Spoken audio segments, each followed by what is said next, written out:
नमस्कार मैत्रिणींनो, मी सबिया सबा क्रिएशन या यूट्यूब चॅनलवरती तुमचं सहर्ष स्वागत करते।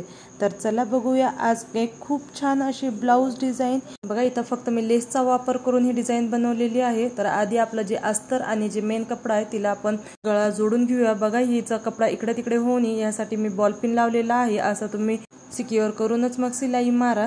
बघा जेणेकरून की आपला जे अस्तर किंवा मग मेन कपडा आहे कमी किंवा जास्त होऊ नये। तर हिला आता मी कट करून सुद्धा घेतलेला आहे। जे एक्स्ट्राचा कपडा आपला निघालेला आहे ते सुद्धा कट केलं आणि तिच्या मध्ये मी कच मारून घेतलेला आहे। कच मारताना तुम्ही थोडंसं काळजी घेऊनच कच मारा जेणेकरून की आपली सिलाई कट होणी। आता जी खालचा भाग आहे तिला सुद्धा मी अशी सिलाई मारून घेतलेली आहे। बघा अर्धा इंचच मी मार्जिन ठेवलेला आहे आणि सिलाई मारलेली आहे। बघा एक्स्ट्राचा जे कपडा असेल ते आपल्याला कट करून काढायचा आहे। बघा मी सगळी सिलाई मारलेली आहे। ही असं जर केल्याने ना एका कामात तुमचे दोन काम होऊन जातील। हिला ब्लाउज जेव्हा आपण पलटतो तो दोन्ही जी माया आहे ते मध्ये जातो, त्यासाठी बघा उलट्या साईडनीच मी गळ्याला सिलाई मारून घेतली आणि आता हिला मी सव्वाशी केलं। तर बघा आपला गळा सुद्धा किती छान व्यवस्थित पलटलेला आहे। जे आता मोंड्याचा भाग आहे हे आपल्याला ते सिलाई मारून घ्यायचं आहे। जे एक्स्ट्राचा कपडा असेल ते आपण ठेवायचा आताच आणि त्याच्यानंतर मग आपल्याला हिला कट करायचा। बघा मी दोन्ही साईडने सगळ्या साईडने हिला सिलाई मारून घेतलेली आहे। आता एक्स्ट्राचा कपडा मी एकदा कट करून घेते।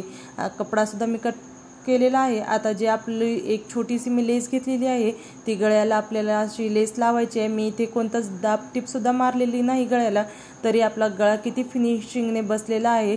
जेव्हा तुम्ही अस्तर जोडतात गळ्याला त्यावेळेस तुम्ही कच चांगले मारा जेणेकरून की आपला गळा आहे असं फिनिशिंगने बसतो। बघा आता किती छान फिनिशिंगने बसलेला आहे। आता इथे मी 2 बाय 2 इंचचा असा एक कपडा घेतलेला आहे। तुम्ही कोणत्याही कलरचा घेऊ शकता आणि तिला मी खालून फोल्ड करून 1/2 इंचपेक्षा थोडासा कमीच ठेवलेला आहे। मी असं चारी साईडने हिला आपल्याला सिलाई मारून घ्यायची आहे।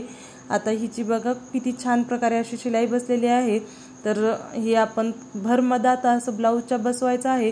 तर आधी आपल्याला गळ्याचा जे मध भाग काढून घ्यायचा आहे ते मी खडून एक टिक सुद्धा मारून घेतलेला आहे आपला, जेणेकरून ओळखू यावा की ही मधला भाग आहे। तर हिच्या अगदी मधोमध आपल्याला ही पट्टी सुद्धा ठेवायची आहे। हिला मी बॉल पेननं सेफ करून घेते जेणेकरून की ही हलू नये। आता हिच्यावरती सुद्धा आपल्याला एक छोटीशी लेस मारून घ्यायची आहे। बघा इथं मी एक छोटीशी लेस लावलेली आहे। आपल्याला अशी साईडनं लेस लावायची आहे, दोन्ही साईडने लावायची आहे। वरच्या साईडला आपण एक डिझाईन बनवताना सुद्धा लावता येतील। बघा दोन्ही साईडने मी लावलेला आहे। आता हिला आपण कट करून घेऊयात। लेस सुद्धा मी कट करून घेतलेली आहे। आता आपल्याला वरून सुद्धा लेस लावायची आहे। बघा असं वरच्या साईडने सुद्धा मी लेस लावून घेत आहे। बघा ही फक्त लेस लावून आपल्याला किती छान डिझाइन सुद्धा करता येते व असं सिंपल ब्लाउजचा आपल्याला एकदम डिझायनर ब्लाउज सुद्धा बनवू शकता आपण। फक्त लेसचा वापर करून बनवलेला आहे आपण। तर ही बघा किती छान पार्टीवेअर ब्लाउज किंवा मग हिला डिझायनर ब्लाउज सुद्धा तुम्ही म्हणू शकता। हे लेस आपल्याला खाली गोल शेप थोडंसं देत आपल्याला खालच्या भागाला सुद्धा लावून घ्यायची आहे। बघा मी कमराच्या साईडच्या भागाला लावून घेतलेला आहे। तर दुसऱ्या साईडनं पण आपल्याला ह्याच प्रकारे लेस लावून घ्यायची आहे। बघा आता पूर्ण झालेला आहे आपल्याला लेस लावून।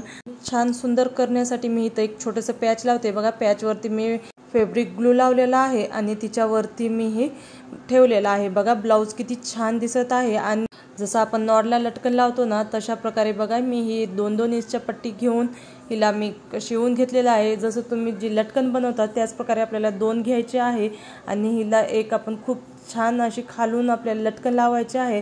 तर आधी मी सुई धागा ओवून घेतलं आणि तिच्यावरती मी ती लटकन लावलं आणि तिच्यावरती मी 4 मणी ओवून घेतलं आणि खालून हिला जेव्हा आपण येलो कलरचा कपडा ठेवलं होतं तिथेच हिला आपल्याला टाके घालून घ्यायचे आहेत। बघा मी हिला चांगलं सेफ करून घेतलेलं आहे आणि दुसरं सुद्धा आपल्याला अशाच प्रकारे 4-5 मणी घालायचे आणि तिच्यावरती आपल्याला टाकून घ्यायचं आहे आणि खाली घ्यायचं आणि खालून हिचे टाके घालायचं जेणेकरून की वरती कोणताच धागा दिसणार नाही। खूप छान असा ब्लाऊज रेडी झालेला आहे। धन्यवाद। मला जर ही ब्लाऊज डिझाईन आवडली असेल तर नक्की लाईक करा, सबस्क्राईब करा आणि शेअर करायला विसरू नका। धन्यवाद।